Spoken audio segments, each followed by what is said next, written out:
করে আমরা বলবো যে মমতা ব্যানার্জির বিস্ফোরক মন্তব্যের পরপরই এইটা নিয়ে আবার তোলপাড় শুরু হয়েছে, আলোচনা চলেছে। তিনি একটি কথা বলেছেন যে তিনি যদি বলেন বাংলাদেশ উত্তাল হয়ে যাবে, মানে কি এমন তিনি জানেন যে ঘটনায় আসলে তিনি বললে বাংলাদেশ উত্তাল হয়ে যাবে। তারপরে আমরা দেখলাম ওমর হাদি, শরীফ ওসমান হাদির ভাই, তিনিও একটি পোস্ট দিয়েছেন, সেই পোস্টটিও তিনি প্রত্যাহার করে নিয়েছেন, প্রত্যাহার সরিয়ে নিয়েছেন। এর পাশাপাশি আমরা আরেকটি বিষয়ে দেখছি, বিশেষ করে বিজেপি সরকার ক্ষমতা আসার পর থেকেই আমরা সীমান্তে এক ধরনের উত্তেজনা, একটা উদ্বেগের বিষয় আমরা দেখছি। সীমান্ত পাড়ে মানুষ যারা আছেন তারা প্রতিনিয়তই তাদের উদ্বেগের কথা জানাচ্ছেন। এবং রাতের অন্ধকারে আমরা সবশেষ দেখলাম যে বিজিবির যে প্রেস রিলিজ আছে সেখানে বলা হয়েছে যে গত 24 ঘন্টায় 10টি পুশিনের ঘটনা তারা প্রতিহত করেছেন। আমি প্রথমে ওসমান হাদির বিষয় দিয়ে শুরু করতে চাই যে আসলে এই বিষয়টা বলা হচ্ছে যে অনেকেই জানতেন, অমিত শাহ জানতেন, নরেন্দ্র মোদী জানতেন, মমতা ব্যানার্জি নিজে বলেছেন। আপনি কিভাবে দেখছেন বিষয়গুলি? আপনাকে ধন্যবাদ, দর্শক শ্রোতাদেরকে এবং আমার সাথে আলোচকের শুভেচ্ছা। আমি ভাবছিলাম আপনি রাজ্জাকি ভাইদিককে দিয়ে শুরু করবেন, তো যেহেতু আমাকে দিয়ে শুরু করলেন আমিও কয়েকটা পয়েন্ট ধরে বলি। প্রথমত, ওসমান হাদির হত্যাকাণ্ডের বিষয়টি এখন বিচারাধীন, সুতরাং অবশ্যই সেটাকে খেয়াল রাখতে হবে। দ্বিতীয়ত, আমরা ব্যক্তিগতভাবে আসলে এই ধরনের একটা স্পর্শকাতর বিষয়ে নারী নক্ষত্র তথ্য উপাত্ত সবগুলো আমাদের পক্ষে সংগ্রহ করা সম্ভব না। তারপরেও কিছু কথা শোনা, ঘটে যাওয়া কতগুলো ঘটনার বিশ্লেষণ, এর উপরে ভিত্তি করে দু একটা কথা বলা যায়। প্রথম জায়গাটা হচ্ছে, ওসমান হাদির হত্যাকাণ্ডটি বাংলাদেশের রাজনীতিতে নাড়িয়ে দিয়েছে। ওসমান হাদি বাংলাদেশের তরুণদের মধ্যে একটা তার ব্যক্তিগত আচরণ, কথাবার্তা দিয়ে এক ধরনের উন্মাদনা তৈরি করেছিল, ক্রমশই জনপ্রিয় হয়ে উঠছিলেন। আবার তার কতগুলো বক্তব্য, বিবৃতি সমালোচিত হয়েছে। তিনি সব মানুষের কাছে এ টু জেড গ্রহণযোগ্যতা অর্জন করেছিলেন তা না। জুলাই অভ্যুত্থানের যারা সামনের সারিতে থেকে লড়াই করেছে অথবা জুলাই যোদ্ধা বলে যাদেরকে আমরা বলি, তাদের কাছে ওসমান হাদির এক ধরনের গ্রহণযোগ্যতা, জনপ্রিয়তা তৈরি করেছিল। আবার ওসমান হাদির মৃত্যুর পর অথবা মৃত্যুর আগে তাকে জনপ্রিয় করার ক্ষেত্রে সমসাময়িক media, social media, main stream media এক ধরনের হাইপও তৈরি করেছে। আমরা এই হত্যাকাণ্ডটির রহস্য উন্মোচন চাই, হত্যাকাণ্ডের বিচার চাই। তবে আমার যেটা ধারণা, যে ওসমান হাদিরকে গুলিবিদ্ধ হওয়ার পর থেকে এটাকে নিয়ে দেশের ভিতরে প্রচুর রাজনীতি হয়েছে। কোনো তদন্ত ছাড়া সঙ্গে সঙ্গে বলে দেওয়া হয়েছে বিএনপির একজন শীর্ষ নেতাকে অভিযুক্ত করা হয়েছে। তিনি যখন কোর্টে, হাসপাতালে ওসমান হাদির গুলিবিদ্ধ আহত হাদিকে দেখতে এসেছেন, তাকে এমনভাবে প্রশ্ন করা হয়েছে এবং তার দিকে যে ধরনের মবস তৈরি করা হয়েছে, তার ভেতর থেকে অনেকগুলো রহস্যময় আচরণ হাদির সহযোদ্ধা যারা তাদের ছিল। আবার ওসমান হাদির মৃত্যুকে কেন্দ্র করে সারা দেশে যে তাণ্ডব পরিচালিত হয়েছে, বিশেষ করে ঢাকা শহরে বিভিন্ন জায়গায় সেই ইমোশনকে ব্যবহার করে, তার ভেতর থেকেও আপনি বলতে পারেন যে এটিকে কেউ কেউ তার রাজনৈতিক যে হিডেন এজেন্ডাগুলো ছিল সেই এজেন্ডা বাস্তবায়নের জন্য কাজ করেছে।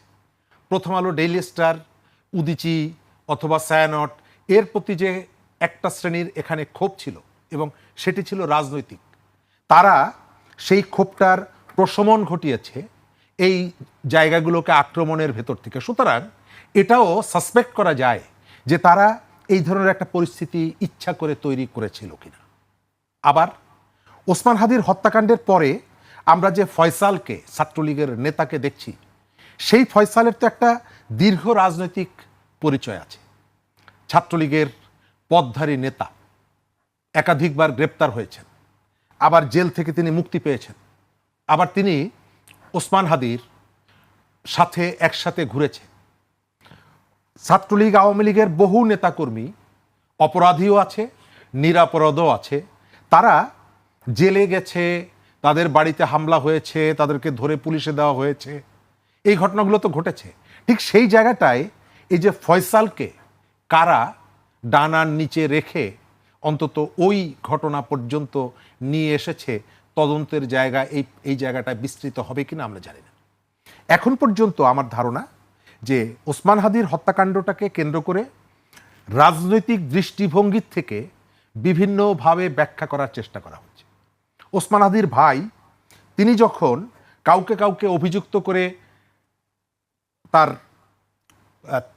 অভিযোগের তীরটা নিক্ষেপ করছেন, তখন আমি দেখছি তীরটা কোন দিকে যায়, যেদিকে গেলে আমার রাজনৈতিক সুবিধা হবে আমি তার কথা বলছি, আর যেদিকে গেলে আমি আমার পছন্দের দিকে যাচ্ছে কিনা, আমার পছন্দের কোনো পোলের দিকে যদি যায় সঙ্গে সঙ্গে বলছি যে এটি সঠিক না, আমি চাইছি অন্য দিকে যাক। ওসমান হাদির ভাই তত্ত্বাবধায়ক সরকার, অন্তর্বর্তী সরকারের সময় বেশ কতগুলো সুযোগ সুবিধা নিয়েছেন। প্রশ্ন হলো, এই যে সময় এসে তিনি জামাতের আমিরের একজন ব্যক্তিগত সহকারী সহ বেশ কয়েকজনের বিরুদ্ধে অভিযোগ তুললেন, আজকের সময়টা যদি আপনি বিবেচনা করেন তাহলে এই সময়ের তুলনায় কমফোর্টেবল টাইমটা ছিল তার অন্তর্বর্তীকালীন সরকারের সময়। তিনি এই অভিযোগটা তখন কেন করলেন না, আজকে এসে অভিযোগটা তিনি কেন করছেন? অর্থাৎ এই জায়গাটায় যে যেভাবে পারছে তিনি এটিকে নিয়ে রাজনীতি করার চেষ্টা করছেন।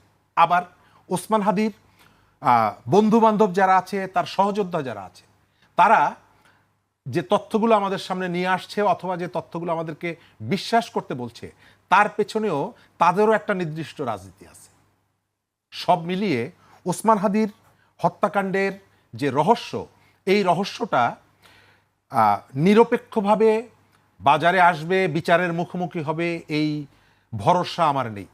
কারণ ইতোমধ্যেই প্রমাণিত হয়েছে যে এটি একটি রাজনৈতিক হত্যাকাণ্ড। এর ভেতর থেকে অনেকে রাজনৈতিক সুবিধা নিতে চায়, এর ভেতর থেকে অনেকে রাজনৈতিক সুবিধা নিয়েছে, এবং এর ভেতর থেকে রাজনৈতিক প্রতিপক্ষকে ঘায়েল করার চেষ্টা আছে। আপনি ভারত তো নিশ্চয়ই জানা, আমি ওই জায়গাটা আসবো, ওই জায়গাটা আসছি, মমতা ব্যানার্জির প্রসঙ্গটা আসবে, তার আগে আমি বলি ওসমান হাদির হত্যাকাণ্ডটি একটা রাজনৈতিক দৃষ্টিভঙ্গি থেকে, উদ্দেশ্য থেকেই হত্যা। এই হত্যার সাথে এখানকার অনেকেই জড়িত আছে। তারা কারা? ক্রমশই নামগুলো বেরিয়ে আসছে। ওসমান হাদির ভাইয়ের যে অভিযোগ, এই অভিযোগটা আমি যে প্রশ্নটা তুললাম, যে তিনি তার জন্য সবথেকে নিরাপদ যে সময়টা, কমফোর্টেবল যে টাইমটা ছিল, তখন তিনি কেন তোলেননি, আজকে কেন তুলছেন, এটি যেমন বলছি। আবার ওসমান হাদির পরিবার, তার স্ত্রী বিভিন্ন সময়ে যে ধরনের অসহায়তার কথা বলেছেন। ওসমান হাদি হত্যাকাণ্ডের পর যে জানাজা হলো, সেই জানাজায় কেন স্বরাষ্ট্র উপদেষ্টা জাহাঙ্গীর আলম চৌধুরী গেলেন না? সরকারের কারা ছিল? যে খুনিদের কথা আমরা বলছি, তারা কিভাবে সীমান্ত অতিক্রম করে পালিয়ে গেল? কারা সহযোগিতা করেছিল? আওয়ামী লীগের লোকজনের কথা বলার চেষ্টা করা হচ্ছে। অনেকে বিজেপিকেও অ্যাটাক করার চেষ্টা করছে। বিজেপি কারণ অধীনে ছিল, দেশটা তখন কে চালিয়েছেন? আপনি একটার পর একটা ঘটনা যদি সামনে নিয়ে আসেন, তাহলে আমি তো সব থেকে বড় অভিযোগ করব আমাদের ওই সময় যে সরকার আছে, যে সরকারটা ছিল, সেই সরকারটাকে। এই কারণে অভিযুক্ত করব, একজন ফ্রিল্যান্স সাংবাদিক বিদেশে বসে তিনি একের পর এক ফেসবুক পোস্ট দিচ্ছেন, এখান থেকে সিএনজিতে উঠেছে খুনিরা, মোটরসাইকেল ওখানে রেখেছে, তিনি জানছেন, সরকারের গোয়েন্দা সংস্থাগুলো জানছে না? তো সরকারের গোয়েন্দা সংস্থাগুলো জানছে, গোয়েন্দা সংস্থাগুলো কি অমিত শাহ কন্ট্রোল করত, নাকি জাহাঙ্গীর আলম চৌধুরীর অধীনে ছিল? তার অর্থ হলো, আপনি ভারতের যে অভিযোগ, এই অভিযোগ আমি উড়িয়ে দেই না। ভারত তার বিভিন্ন জায়গায় অন্তর্ঘাতমূলক তৎপরতা চালায়। আপনার মনে আছে কিছুদিন আগে কানাডাতে তারা খালিস্তান আন্দোলনের সাথে যুক্ত একজন শিখকে হত্যা করার পর ভারতের বিরুদ্ধে যে অভিযোগটি উঠেছিল, এবং সেটি নিয়ে তাদের মধ্যে যে সম্পর্কের পারদ অনেক নিচে নেমে এসেছিল। সুতরাং তাদের স্বার্থে যদি আঘাত লাগে, অন্তর্ঘাতমূলক তৎপরতা পরিচালনার ইতিহাস তাদের আছে। আমি তাদেরকে অভিযোগের বাইরে রাখছি না, কিন্তু আমি প্রশ্ন তুলছি যে আপনার বাড়ির মধ্যে উঠানে এসে এই হত্যাকাণ্ডটি ঘটিয়ে তারা চলে গেল, আপনি কেন তাদেরকে ধরলেন না? এবং যথেষ্ট সময় এখানে ছিল, যখন একজন ফ্রিল্যান্স সাংবাদিক তিনি খুনিদের গতিবিধির কথা বলে দিচ্ছেন, সেই সময় আপনি সীমান্ত সিল করেননি কেন? আমাদের স্বরাষ্ট্র উপদেষ্টা তিনি কেন তার জানাজায় অংশগ্রহণ করলেন না? এই বিষয়গুলো অবশ্যই যদি তদন্ত হয় নিরপেক্ষভাবে, অবশ্যই এই বিষয়গুলো সামনে আনতে হবে। মমতা ব্যানার্জির জায়গাটা আমি শেষ করে দেই। মমতা ব্যানার্জি হচ্ছে একজন স্ট্যান্ডবাজ রাজনীতিক। তিনি বিভিন্ন সময়, এটি প্রথম না, নানা সময়ে যখন আওয়ামী লীগ পাওয়ারে ছিল তিনি আমাদের এপারের দিদির কাছ থেকে ওই টাঙ্গাইলের শাড়ি নিয়েছেন উপহার, ন্যাংরা আম উপহার নিয়েছেন, ইলিশ মাছ উপহার নিয়েছেন। তখন দিদির প্রতি তার কোনো ক্ষোভ বা ছিল না। আবার ঘটনাটি এতদিন পর তিনি এটি কেন ফাঁস করলেন? যখন পশ্চিমবঙ্গে তার রাজনীতি ক্রমশই ক্ষয়িষ্ণু হয়ে উঠছে, তিনি যখন এক ধরনের বিজেপির সাঁড়াশি আক্রমণের মুখে পড়েছেন, তখন তিনি এসে এই কথাটি বলছেন। তার অর্থ হচ্ছে যে তিনি এতদিন কেন বলেননি? তিনিও কি এর ভেতরে এই ঘোলা জলের মধ্যে মাছ শিকার করতে চাইছেন কিনা? কে কোন ঘোলা জলে মাছ শিকার করতে চাইছে এটা হয়তো রাজ্জাকি ভাই বলতে পারবেন বা আজ করতে পারবেন। আপনার কাছে কি মনে হয় আসলে পানিকে ঘোলা করছে, মাছকে ধরতে চাইছে আসলে? আর প্রশ্ন আর করবেন কি, এটার আলোকিত বলতে হবে। এইটা শরীফুজ্জামান যা বলছে পুরোটাই বলে দিছে। এখানে আমার বলার কিছু আছে বলে আমার কাছে মনে হয় না, কারণ টোটালটা আমরা যত কথাই বলি বাইরের থেকে আমাদের লোকমুখে শোনা, পত্রিকায় প্রকাশ, সোশ্যাল মিডিয়ায় আসা, তার ভিত্তিতে আমাদের দুইটা কথা বলা, এর বাইরে তো কিছু না। ইনফ্যাক্ট আপনি বলেন বাংলাদেশে কেন, পৃথিবীর সব দেশেই ঘটনা একটা ঘটে যায়, ঘটনা যদি ঘটলেও ঘটার পর ঘটে যাওয়ার সাথে সাথে কারা জানে? যারা ঘটাইছে। অন্যরা তো তদন্ত করে বের করবে, কিন্তু যারা ঘটাইছে তারা জানে। কিন্তু যখন ঘটাইছে তখন হয়তো তারা চিন্তাই করে নাই যে এই ঘটনার এত বড় ইম্প্যাক্ট হবে। কারণ হাদি, যেটা সে বলে গেল যে হাদি একটা জেনারেশন তৈরি করছিল, এবং সেই জেনারেশনটা এরকম, হাদি ছিল আধিপত্যবাদী। এখন আধিপত্যবাদী বলতে সে কি মিন করছে সেটা আমরা সবাই জানি। পাশাপাশি হাদি কি করছে? ইনকলাব মঞ্চ করছে। হাদি কিন্তু এনসিপিতে যোগ দেয় নাই, ইনকলাব মঞ্চ করছে। ইনকলাব মঞ্চ, এবং সে একটা জেনারেশন তার পক্ষে ছিল। এখন সেটাকে কোন শক্তি কখন কিভাবে নিতে পারে সেগুলো আমাদের বিবেচনার বিষয় থাকতে হবে। হাদির ঘটনা ঘটে যাওয়ার পর এটা রাজনৈতিক কাজে লাগানো হচ্ছে, নাকি তাকে যখন হত্যা করা হয় তখনই রাজনৈতিক উদ্দেশ্য ছিল? দুইটা ব্যাপার। কিন্তু যদি রাজনৈতিক উদ্দেশ্যে হত্যা করে তাহলে তার উত্থানটা হয়তো পছন্দ হয়নি, এই কারণে তাকে হত্যা করা। আর যদি পরে রাজনৈতিক বিষয় বানানো হয় তাহলে সে মারা যাওয়ার পর সেটাকে ক্যাশ করা। দুইভাবেই সে রাজনৈতিক। এখন আসেন, সে যেহেতু ইনকলাব মঞ্চ করে না, ইতিমধ্যে কিন্তু আপনার একটা পুলিশ রিপোর্ট হয়েছিল এই হাদি হত্যাকে নিয়ে, সেটা গত 15ই জানুয়ারি 2026-এ সাবমিট করা হয়েছিল। সেখানে নারাজি দেওয়া হয়েছে। ইনকলাব মঞ্চের মহাসচিব না সাধারণ সম্পাদক যেই হোক, জুবের সে বোধহয় এটাকে নারাজি দিছে। নারাজি দেওয়ার মানে হচ্ছে এই যে পুলিশ রিপোর্টে যে বয়ানটা দেওয়া হয়েছে আমি তাটা এগ্রি করি না, এই তো। এগ্রি না করার মানে হচ্ছে পুলিশ তো সেখানে একটা ঘটনার বিবরণ দিছে, তাইলে এটা রাজি না হওয়ার মানে এর বাইরে আর একটা ঘটনা আছে। সেই ঘটনা নিশ্চয়ই সে জানে। এই ঘটনাটা ঘটনা না মানে হচ্ছে আমার আর একটা ঘটনা জানতে হবে, তা না হলে পুলিশ যে ঘটনা দিয়ে বলবে সেটাই চূড়ান্ত। কিন্তু যেহেতু নারাজি দেওয়া হয়েছে তাহলে এটা একটা সোর্স যে কি ঘটছিল, এটা একটা সোর্স যে আপনি নারাজি দিছেন, কেন দিলেন, এই ঘটনার আড়ালের ঘটনা কি। আবার আসেন ফয়সাল সাহেব, যে ফয়সাল আসামি যিনি হত্যাকারী বলা হয়, এটা সে বলে গেছে শরীফ ভাই যে তাকে ধরা হইল মেঘালয় থেকে ক্রস করে, মানে তারপরে তাকে পশ্চিমবঙ্গে, দ্যাট ইজ কলকাতা পর্যন্ত নেওয়া হয়েছে। এখন তার আগে সে 2বার গ্রেপ্তার হয়েছে এবং জামিন পাইছে, সেটা সম্ভবত 5 আগস্টের পরে। 5 আগস্টের পরে একটা সেন্সিটিভ ইস্যু।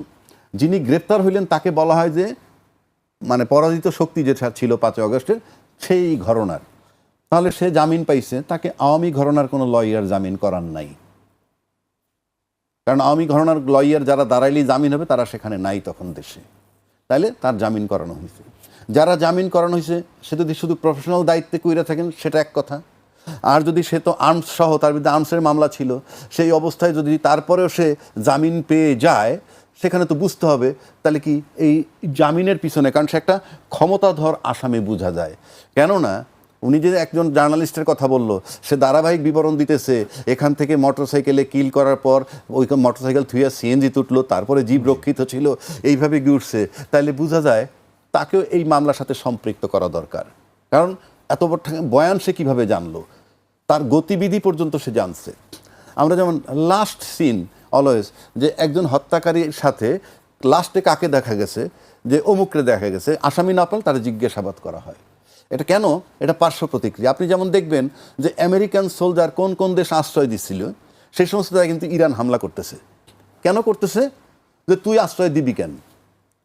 আমি বলছি এটা একটা ক্রিমিনাল থিওরি। সেক্ষেত্রে সেই ফয়সাল সাহেবের আসামি কিন্তু ধরা পড়ছে, ধরার পর কিন্তু আমরা আজও তাকে ফেরত আনতে পারি নাই।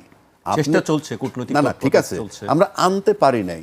না আনতে পারি, আমরা এই জিনিসটা আনার চেষ্টা চলছিল, আমরা সে জায়গায় সীমিত ছিলাম। কিন্তু এই বিষয়টাকে চট করে আলোচনায় নিয়ে আসলো পশ্চিমবঙ্গের সাবেক মুখ্যমন্ত্রী। উনি সম্প্রতি বললেন হাদি হত্যার বিষয়, হাদি হত্যার যে আসামি, ওনার কাছ থেকে আমরা জানলাম মেঘালয় থেকে ঢুকে তারপরে পশ্চিমবঙ্গ, তখন নাকি ভারতের অমিত শাহ স্বরাষ্ট্রমন্ত্রী তাকে ফোন করেছেন এবং ফোন করে এমন কথাও বলেছেন যে এইটার বিষয়টা বেশি বাইরে যেতে না যায় খবরটা, এইরকম এই ধরনের। এখন প্রশ্ন হচ্ছে যে যেই হত্যাকাণ্ডে ভারতকে জড়ায়ে ফেললেন ভারতের মুখ্যমন্ত্রী, আমরা কিন্তু জড়াই নেই। ভারতের সাবেক একটা মুখ্যমন্ত্রী জড়ায়ে ফেলছে এবং সেই আসামিটা এখন ভারতেই আছে এবং সম্ভবত পশ্চিমবঙ্গেই আছে। সেক্ষেত্রে আমার কাছে মনে হয় আমরা কি জড়াবো? তার আগে তো তার দেশের লোকই তাকে জড়ায়ে দিল। এখন যে প্রশ্নটা আসে, আপনি কি তাহলে জড়াইতেন না, এইদেরকে জড়াতেন না যদি আপনি নির্বাচনে জয়লাভ করতেন? কারণ আপনি তো অনেক আগের থেকেই জানেন, তখন তো বলেননি। নির্বাচনে জয়লাভ করেন নাই কারণের পরে যদি বলে থাকেন, তাহলে কি আমরা ধরে নিব যে রাজনীতির যে থিওরি, যে কোনো গভর্নমেন্টকে আনস্টেবল করা, আপনি কি আনস্টেবল পার্ট হিসেবে দেখতেছেন এটাকে? মানে আপনার যে পশ্চিমবঙ্গের সরকার, তাকে আনস্টেবল করা আপনার লক্ষ্য কিনা? যদি আনস্টেবল করার লক্ষ্য না হয়, যদি আমাদেরকে কোঅপারেট করার লক্ষ্য হয়, তাহলে তো আপনি আরও আগে এটা বলতে পারতেন, 1 নম্বর। 2 নম্বর, আপনি কি কখনো আমার এখানে যে প্রত্যাবর্তন চুক্তি, আসামি ফেরত দেওয়ার যে চুক্তি আছে, সেই মোতাবেক আপনি কি কখনো কোনো কথা বলছিলেন? আপনার ওই তখন ভারতের মুখ্যমন্ত্রী হিসেবে আপনি কি কোনো পদক্ষেপ নিছিলেন? আপনি কি সেন্ট্রাল গভর্নমেন্টের সাথে আলোচনা করেছিলেন? করেননি তো। তাহলে আমার প্রশ্ন হচ্ছে যে যেই হত্যাটা নিয়ে আমরা আসি, আমরা একটা রিপোর্ট দিছি, সেই রিপোর্টটায় আমরা খুশি না, আমরা নারাজি দিছি। এখন আপনার আসামি আনার চেষ্টাও আমরা করতেছি, আনলে জট খুলবে হয়তোবা। কিন্তু আপনি এখন এই মুহূর্তে আমার কাছে এই কথা বলা, মানে একটা বললেন বাংলাদেশে উত্তাল হয়ে যাবে। তাহলে আপনাকে উত্তাল করাটা উদ্দেশ্য কিনা? আপনি বললে উত্তাল হয়ে যাবে, কথাটার মানে কি? আপনার দেশে উত্তাল হয়ে যাবে। আপনি যদি সত্যের পক্ষে থাকেন, ন্যায়ের পক্ষে থাকেন, তাহলে তো বহু আগেই আপনার স্টেপ নেওয়া উচিত ছিল যে বাংলাদেশের সাথে যে চুক্তি আছে, সেই চুক্তি মোতাবেক আসামিটাকে দিয়ে দেওয়া হোক। সেটা তো, সেই স্টেপটা আপনি তখন নেননি। এখনও আপনি বলতেছেন অমিত শাহ কী বলছে সেটা বলেননি, বললে পরে উত্তাল হয়ে যাবে। মানে এটাকে আমরা কীভাবে নিব? আসলে আমাদের এই আঞ্চলিক রাজনীতি বলেন, আমার দেশের রাজনীতি বলেন, আমরা সব জায়গায় না আস্থাহীনতার জায়গায়। শরীফ ভাই যেটা বলছিলেন যে মমতা ব্যানার্জির স্ট্যান্ডবাজি, এটা কি সেরকম? আমি তো স্ট্যান্ডবাজি কথাটা তুমি বলছিনি তো, একই কথাতে আমি রিপিট না করে আমি একই জিনিস বললাম যে আপনি তখন বললেন না কেন, বা আমার যে চুক্তি মোতাবেক ফেরত দেওয়ার কথা আমি সেটাও তো আপনি স্টেপ নিতে পারতেন। আমরা তো এইসব বিষয়ে আপনার মুখ থেকে কোনো কথা শুনিই নাই, এখন শুনতেছি। এখন যেমন আমার এখানে শুনতেছি যে জামাতের আমির সাহেবের একজন পিএসের নাম পাওয়া গেছে। সেটা কোত্থেকে? ওমর হাদি তার বড় ভাইয়ের কি ফেসবুক স্ট্যাটাস থেকে তার নাম পাওয়া গেছে। এই পাশাপাশি এই বার্তাও আছে যে ঢাকা 8 আসন যেটা ছিল, সেইখানে সে নির্বাচনের প্রস্তুতি নিতেছিল এবং তার যে একটা জোয়ার হইতেছিল আমরা দেখতেছিলাম, সেখানে অনেকেই সন্দিহান হয়ে গেছে। কথিত আছে এরকমও যে 2 দল তাকে টানাটানি করতেছিল যে কে কাকে তাকে গিয়ে নমিনেশন দিবে। বাট ওটা তো ইনফ্যাক্ট মির্জা আব্বাস সাহেবের সিট, এবং তারপর যখন এই টানাটানি একটা কথিত, আমরা দালিলিকভাবে বলতে পারবো না, কথিত যখন ছিল, হ্যাঁ প্রমাণ নেই কিন্তু কথিত ছিল, তা কথিত থাকলে তখন তীর দিয়ে দিল মির্জা আব্বাসের দিকে। উনি নাম বলেন না, আমি বললাম, এবং মির্জা আব্বাস সাহেব তাকে দেখতে গেছিলেন। যত কথাই বলেন, মির্জা আব্বাস সাহেব তো কাজটা ভালো করছেন, যে একটা লোক হত্যা হয়েছে আমি দেখতে গেছি, কিন্তু আপনারা তাকে দেখতে তো দেনই নাই, উপরন্ত যাচ্ছে তাই ব্যবহার করে তারাই দিচ্ছেন। তাহলে আজকে সেদিন যে মির্জা আব্বাসরে আপনারা করতে চাইছিলেন, সেই জায়গাটা কি আপনারা থাকতে পারলেন? আজকে তো মির্জা আব্বাস ব্যক্তির চেয়ে তো মুখ্যমন্ত্রী, পশ্চিমবঙ্গের মুখ্যমন্ত্রীও তো এটাকে ডাইমেনশন চেঞ্জ করে দিলেন, প্লাস জামাতের আমিরের নাম আসলো। তার মানে কি, এটা একটা নতুন দ্বার, অনেকগুলো ডাইমেনশন ওপেন হয়েছে। সুতরাং এটা তদন্ত করা আর সময় সাপেক্ষ হয়ে গেল এবং এটা একটা জটিল জায়গায় চলে গেল। কারণ আপনি এতগুলো ডাইমেনশন, জামাতের আমিরের ইয়ে পাওয়া গেল, ওমর হাদির বড় ভাইয়ের স্ট্যাটাস, এদিকে মুখ্যমন্ত্রীর বক্তব্য, সব কিছু যদি আপনি মিলান তাহলে বিষয়টা খুব জটিল একটা জায়গায় আমরা চলে গেলাম। আমার কাছে মনে হয় এটা চলতে থাকুক, যে তদন্ত চলুক, আমাদেরকে সামনের দিকে যাওয়া দরকার। আমরা সামনের দিকে কিভাবে যাব? জি।